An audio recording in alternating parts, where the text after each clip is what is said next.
I was talking earlier on my first segment here about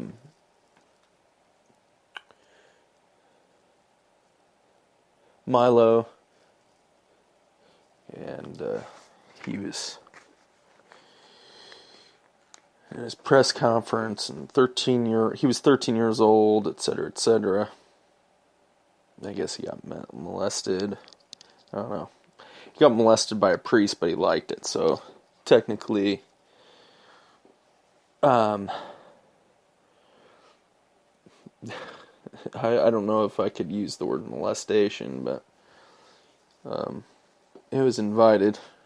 He talked about how he liked it. Now, this could be a coping mechanism, and and I'm not wanting to focus on him being a victim as much as his response was that he enjoyed it, so it was okay. Right? If you want to be fondled and somebody fondles you, it's okay.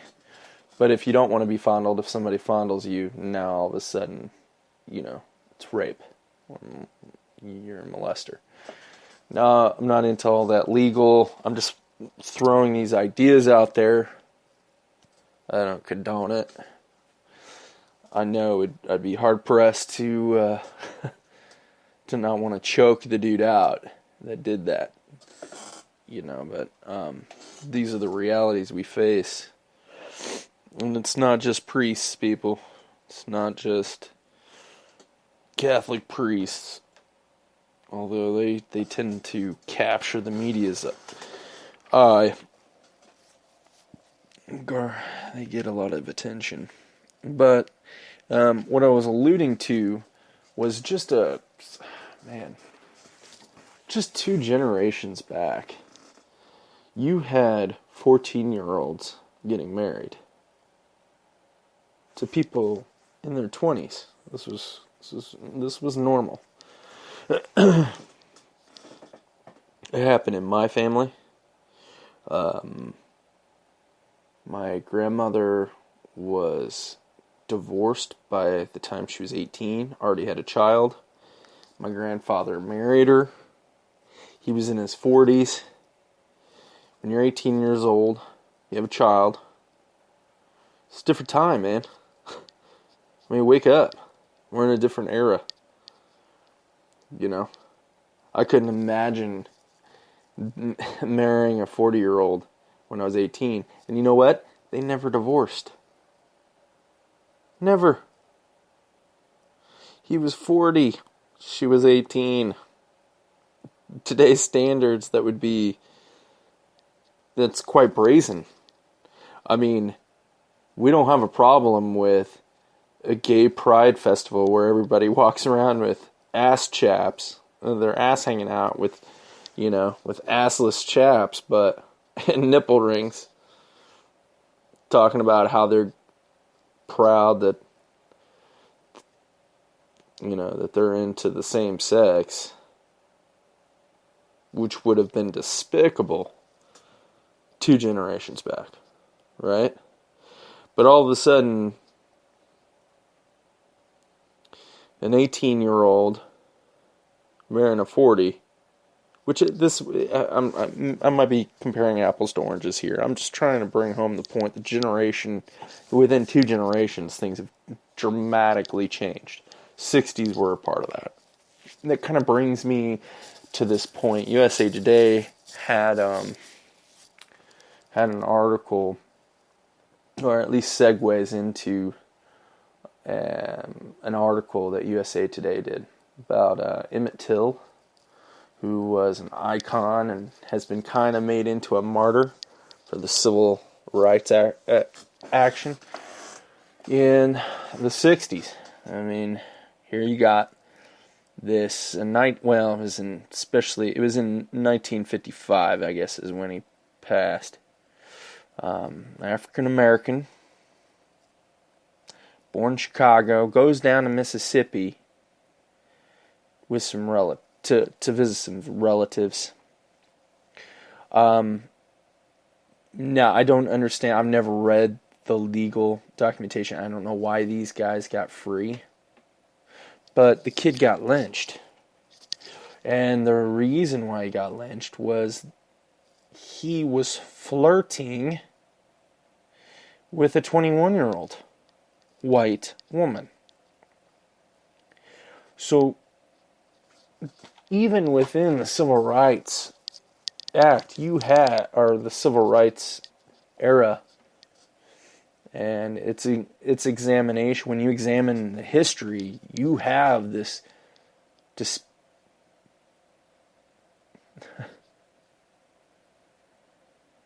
separation of 7 years?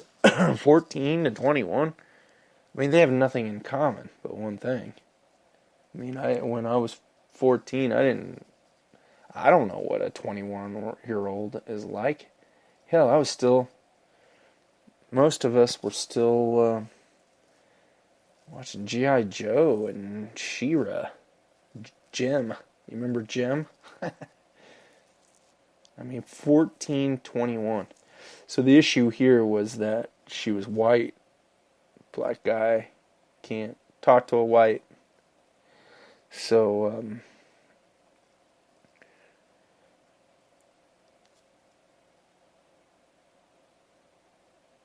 now you have this continuous narrative, right? Milo is 13, molestation is wrong. 14-year-olds who even try to flirt are killed, not because it's a 14-year-old trying to flirt with an older woman, which, let's be honest, it was probably the 21-year-old flirting with the 14-year-old, right? She pissed her boyfriend off, or pissed a guy off that liked her, or pissed her father off. You know, I mean, these are all speculative. I didn't read it, but I don't see a 14-year-old flirting or making advancements to a 21-year-old. There's a huge amount of change that goes on within those 7 years. I mean, you are a boy and turn into a man within 6 years. I mean, full grown. You can grow a whole foot in 6 years. Triple your weight in muscle mass. I mean, there's a huge amount of things that happen. 14 to 21. 14 to 20. So it's hard for me, I guess, in this context, in this age, or in the generation that we're in, to see a 14-year-old engage with a 21-year-old in a flirtatious manner. Not purposely, at least.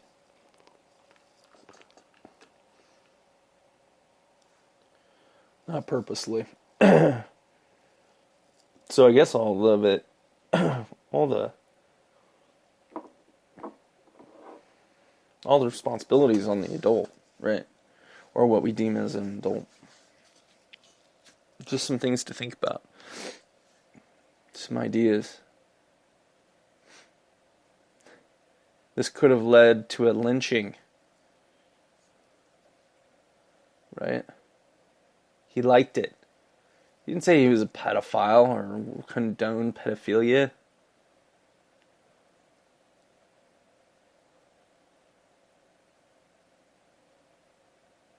He was molested, man. And I mean, the narrative is just blown out of proportion. Some of what I've heard today, or in the last couple of days, had nothing to do with the claim of pedophilia. Now, the CPAC thing, he's got a book deal that he just lost $250,000. I foresee somebody picking that up. Somebody's gonna want his book. He's too far into the limelight not to make a buck off of it. I mean, these guys, no, it's not going to be like Penguin Classic Press or publication, or, it's going to be a publication that's a bit more radical. It's not going to be like, the Young Conservative Movement or anything like that. They're not going to be affiliated. But they're going to make a money. Because people are going to want to hear him. I don't particularly like him. I think he's a rock star. He's just playing it. Which, if you listen to Lionel Nation on February 18th, Lionel Nation is a YouTube channel. Check it out. Lionel, he's been a disc jockey. He was a lawyer for a while. I mean, he's a radio host. I mean, not disc jockey. Got highly intelligent from a different era, And God bless him, he loves the blues. Even though I've heard some negative things about the history of the blues and in New Orleans, I kind of like it. Jazz and blues, man. I love them both. It's raw. It's heartache, It's suffering. Love it. Lionel Nation starts to talk about, was it February 18th or was it today? Crap. I cannot remember. Oh, go out to Lionel Nation and he talks about Milo. It was either on the 18th or the 21st. I didn't write it down. Knucklehead. But anyways, he talks about, horrible move. A horrible move, Milo. I understand it's late night and you're probably stoned and had a couple drinks and you say some stupid shit. Everybody's done it who's been in that situation. The problem is you're on the air. And you could have had a really good thing with the rock star thing. And I don't know why the Democrats, MSNBC, Washington Post even wrote something about, it was almost like a victory. All right, we won a battle, but the war isn't over. Just ridiculous. He didn't quiet that guy down. He's not going to go away. Yes, he's disheveled. It doesn't discount the conservative approach. He was a rock star to be sacrificed. You guys in Hollywood know what I'm talking about, right? Jewish Hollywood. I should say Jewish progressive. I don't know if they're really even Democrats. Sometimes it comes off as communist or at least Marxist. But, you didn't quiet that dude down. I guarantee you, he even said it in the press conference he was going to have his own podcast. So you didn't call him. You didn't quiet that dude. Something else Lionel Nation talked about. Lionel said, coming up with this conspiracy concept. All right, this is really interesting because I had thought about this, and it's not in the narrative. It's something that's kind of on the outside. Trump as a stalking horse for Pence. And there's some speculation that Flynn left specifically because of Pence. Now, we'll get into a little bit more about Flynn and his background with the DIA and his antagonism. The antagonism that Flynn and Pence might have had. Now, this is purely speculative, but stay tuned for the next segment. We've got 4 of them, 15 minutes each. Get yourself some water. Get yourself together. It gives me time to